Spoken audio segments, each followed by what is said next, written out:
Welcome back to the channel. It is your favorite realtor, Dr. Yeti, and I am back with yet another video.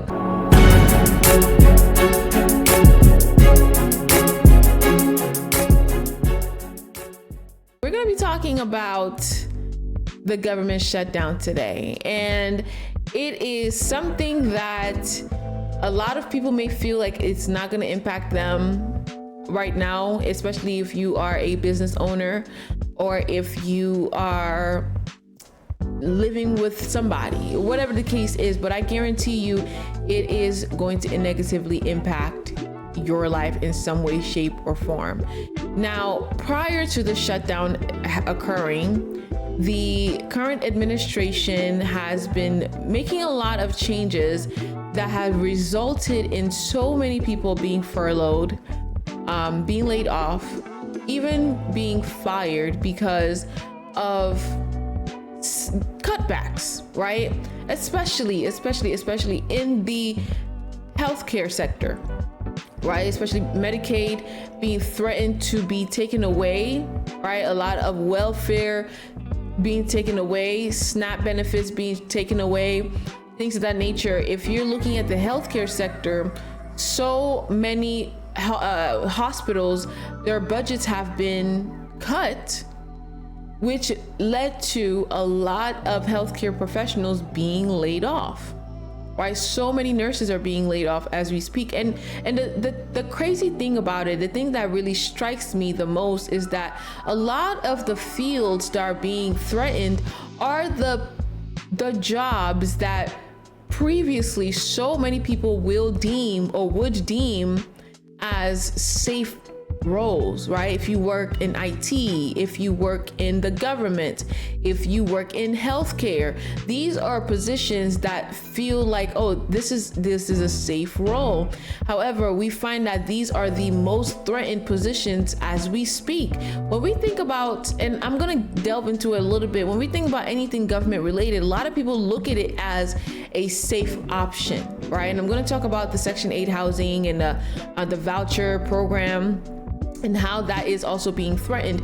But the point is that in a situation where we have government officials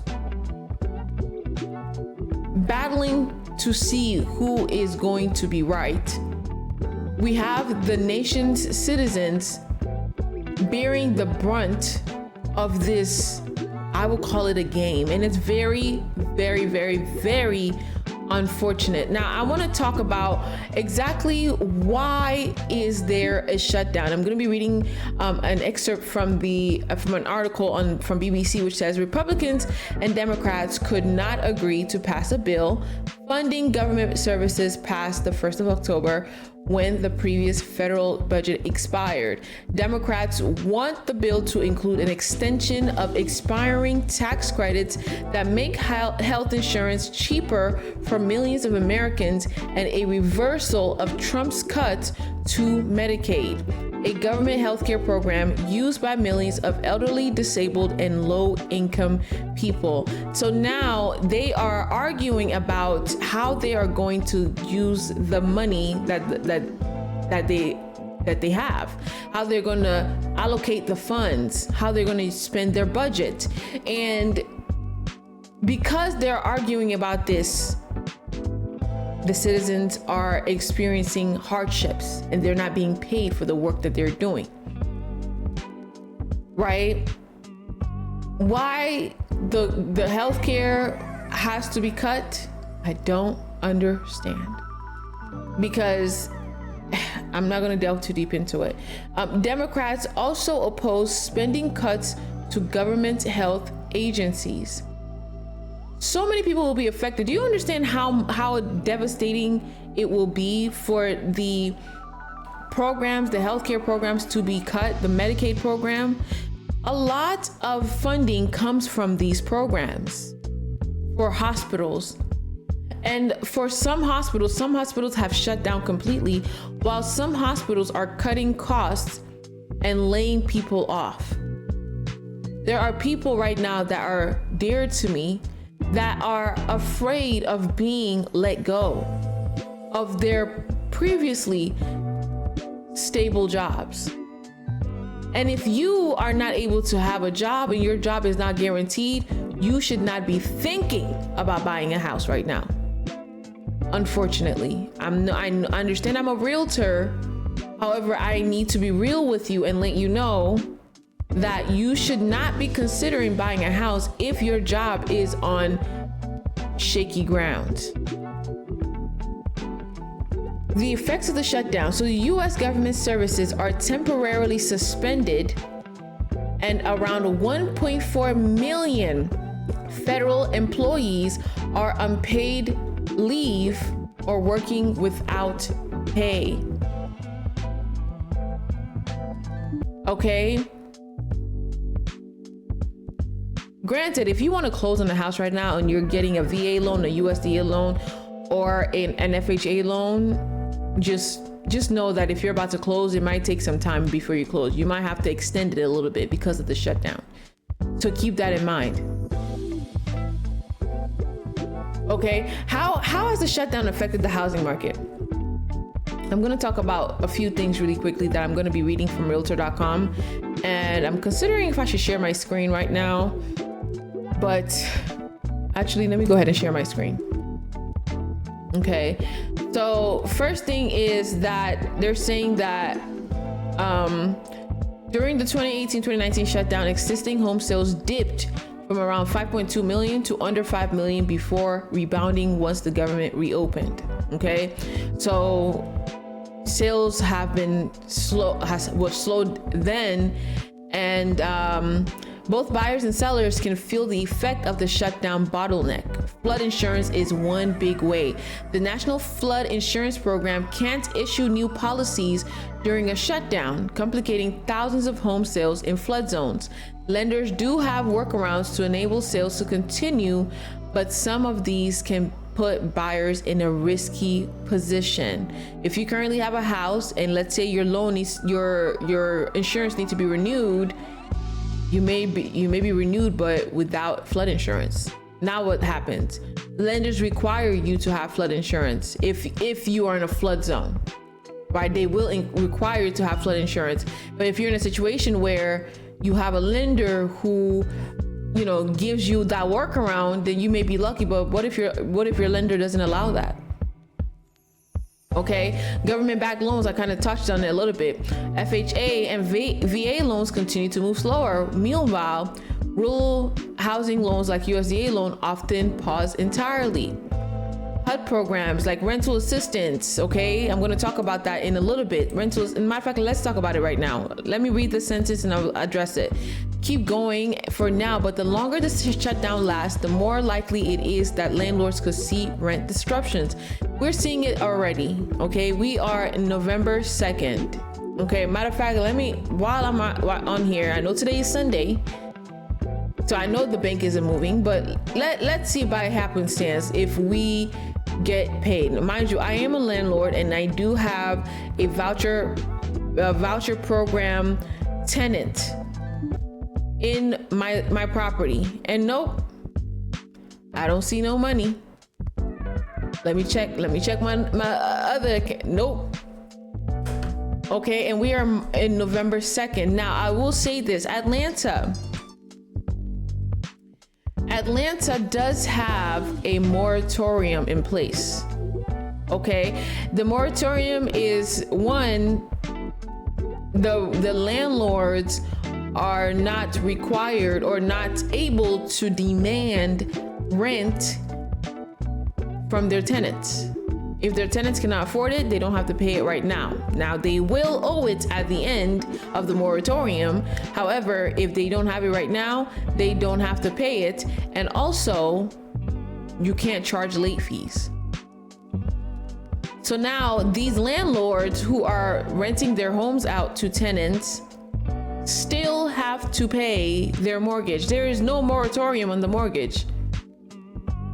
So even though the tenants have to pay rent, don't have to pay rent, the landlords still have to pay mortgage. So where's that money going to be coming from? What is going to happen there? Now, I understand that the shutdown, a lot of it also has to do with anything welfare related. We know that SNAP benefits are not available in November, possibly towards the future, right? We understand that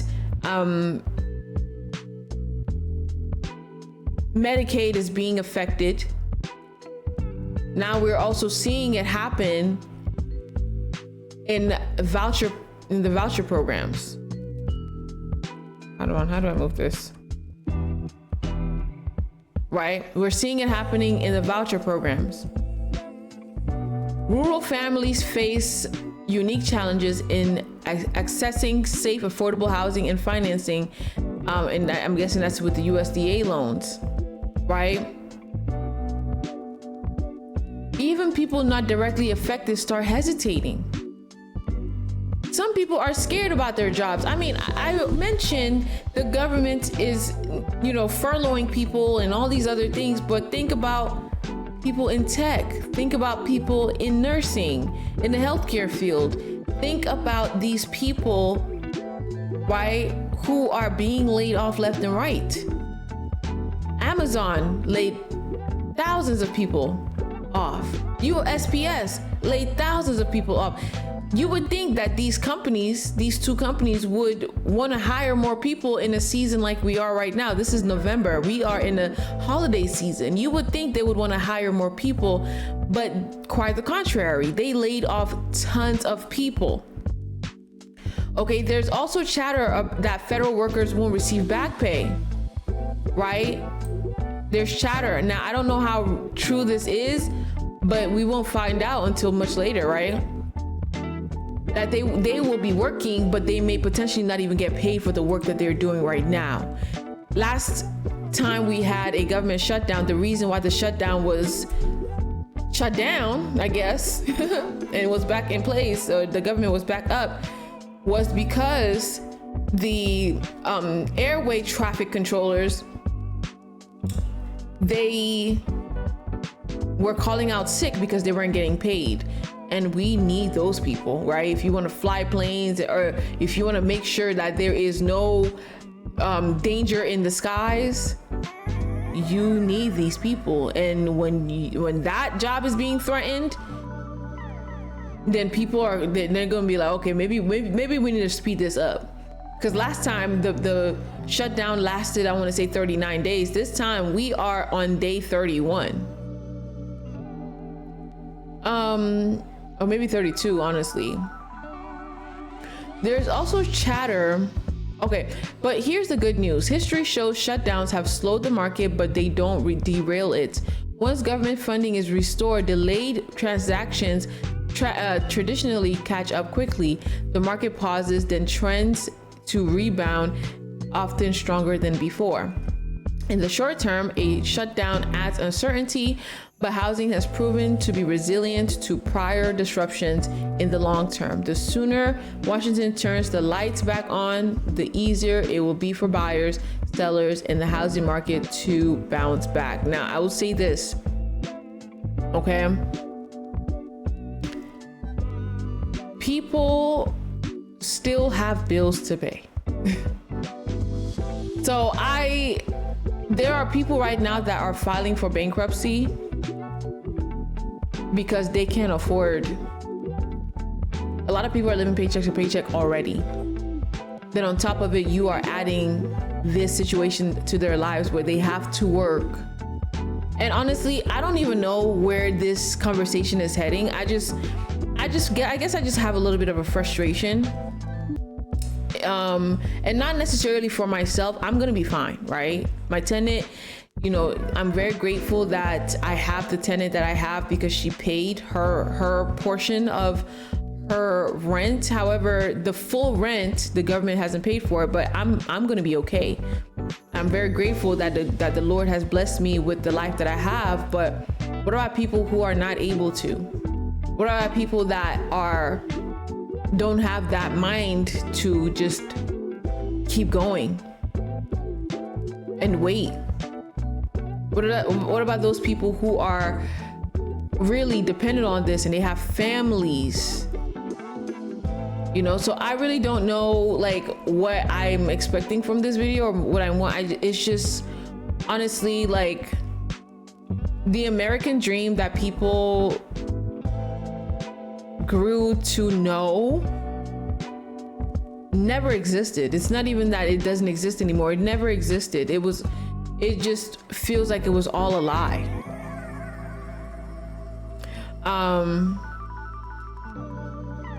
But I do strongly believe that if you do still want to live in America, you have to be extremely strategic about everything. You need to know more, learn more. Make an effort in knowing more. I met a homeless guy yesterday, and I mean, this man, he came from Sierra Leone. This man was so smart, very knowledgeable. He's homeless. He said they brought him from Sierra Leone because he was doing research on drug usage. He was doing research, but the amount of money they were giving him and the amount of money he needed to survive didn't match up. He was spending, or his expenses were twice his income. And so every time he wanted to pay rent, he couldn't afford it. So they brought this man from a different country to do research, didn't give him a livable wage, and now he's homeless. Now this man is homeless. Mind you, this man, he told me, he said, I just want to read. Like he said, this is a Saturday afternoon and I would just like to be in my house reading a book. I would like to propose grants and do this and do this, but unfortunately he didn't have the resources.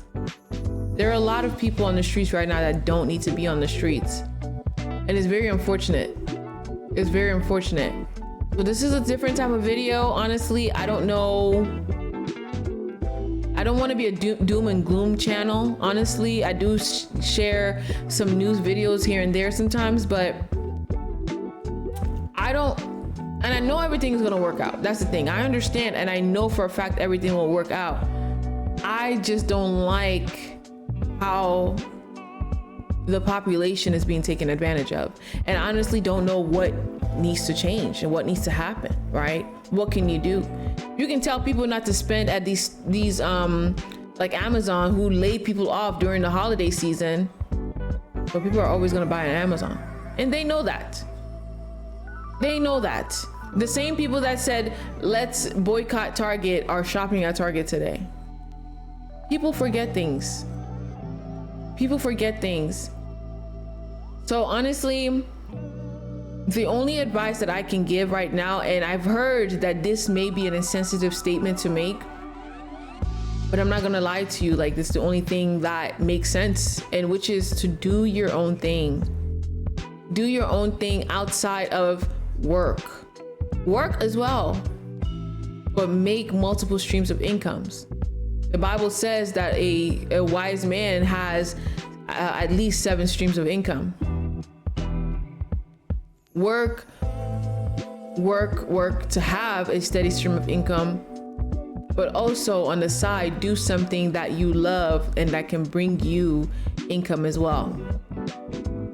Look it up, look into it, do your research, whatever needs to happen, do it, because in this day and age where a 9-to-5 isn't even secured because of things like this, because of AI, because of all these just random jibber jabber, right? C-19 happened, so many things happen to make people really truly understand that they are expendable. You are expendable at these companies, at the government. The government in which people thought was a secure job. Oh, she got a government job. He got a government job. But now these people are not getting paid while they work. So shout out to y'all who are still working, who are not getting paid, kudos to y'all, because you are truly valued and truly needed. And those of you who aren't working because you don't want to work for free, I don't blame you either. I don't blame you. So I don't know what to say anyway, because like I said, this page is not a doom and gloom page. This is all about real estate. If you want to buy, if you want to sell, this is a time to do this. This may not be the time to do that, and if you don't have a stable job. I'm gonna be very clear and tell you right now, this is not the time to do it if you don't have a stable job. Tomorrow I'm gonna be releasing a video on how the Atlanta market is looking, but today's national average interest rate is 6.17. It's the lowest it's been all year. There's a low inventory, but it's not that many people on the market looking for homes because of a situation like this. However, if you want to buy a house and you are ready and you have the finances, okay, like this is an ideal time for some people and the worst time for others. So if you are in a situation where your job is uncertain, don't even think about looking for a house right now. But if you are in a situation right now where you have a lot of money saved up, you have a business or a career that is thriving and it's not on shaky ground, right? If you are in a company, for example, like if you work for a pharma company, I don't see pharma making any changes anytime soon, right? But if you're working for companies like Amazon, right, then you may be a little bit okay. If you're working in the government, you may, like, I wouldn't buy. So for all those other people who are stable in terms of their jobs, in terms of their finances, this is ideal for you to buy. I'm not gonna lie to you, because the interest rates are low. It is. It's an ideal time to buy a house. And if you wait longer, it might even drop even lower. I'm not gonna lie to you, because it looks like Jerome Powell dropped the interest rates, right? Now, I will say this. Jerome Powell dropping the federal interest rates doesn't necessarily mean that the national interest the mortgage interest rates will drop. However, we have been seeing there has been drops in the mortgage interest rates since Jerome Powell has been dropping interest rates. So, and it does seem like the drops is not just like a one-time thing. It looks like it's a start of a series of drops that's going to be happening. So the interest rates, the mortgage interest rates may continue to drop even lower than it is right now. This may not be the lowest. It may drop even lower than this. So I say all this to say, keep in mind that if you want to buy a house right now and you have the funds for it, yeah, like this is your market. This is your market. Okay? But if not, I suggest that you wait. I suggest that you wait. But anyway, y'all, let me know what you guys think in the comments. Let me know what you think about this video. Let me know what you think about what's going on in the government right now. And, you know, do you have a job right now? Are you scared if you're going to be, you know, if you're going to lose your job? Let me know, because I really want to know how many people are affected by this, and if this is something that I need to delve deeper into. I don't know. Let me know if you like these types of videos. Should I do more reaction videos, or should I stick to just talking? But anyway, thanks so much for watching. Make sure you remember to like, share, and subscribe to this channel. And I will see you tomorrow.